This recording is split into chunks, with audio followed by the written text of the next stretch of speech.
Bring in Clee Jackson now to get an idea of how the community is reacting to this plan. Clee is the Grand Rapids NAACP president. Mr. Jackson, thanks for coming in tonight. We appreciate it. Thank you. The city approached you at what point in time, and when did you get on board with these recommendations? We've actually have been having conversations for the last several months.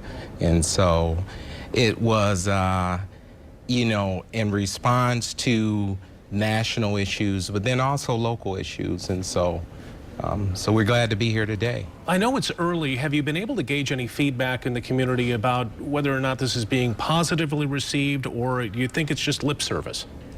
Well, that's the million-dollar question. We'll have to see. The news just came out today, of course, and so this was a result of a number of community meetings that we've held, NAACP, in conjunction with other organizations as well. And so I think this is a first step, a second step in the right direction.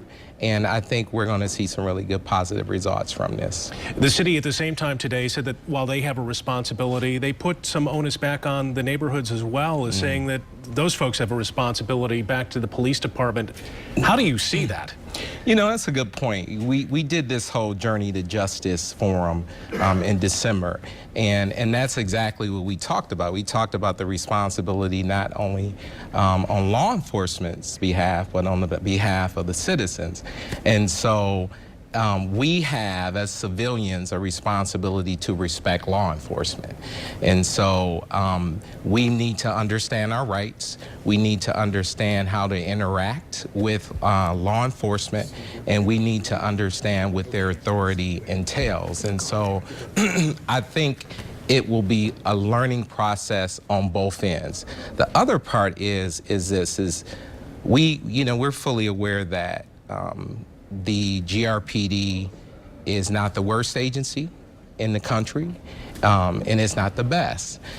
So there are opportunities for improvement there, and so we're looking forward to it. Yeah, and on that point, obviously, you don't want to wait till it gets to the point where we've got neighborhoods on fire to address some of these issues. So you've got to be encouraged, I guess, that the city at least is acknowledging that they do have an issue, and they're trying to get out in front of it. Oh yeah, we are so encouraged by this. I think the fact that not only the city leadership came to the table in a very civilized manner, and a number of community groups to have a civil conversation around how do we ultimately improve the community relationships with local law enforcement. And so that's very positive. And so I think also we have an opportunity to just kind of sit back, understand how these reforms will impact us all in a positive manner. And then we have the opportunity to provide constant feedback and dialogue along the way. That's all you can ask for at this point. Clee Jackson with the NAACP, thanks for coming in tonight. We appreciate it. You're welcome, sir.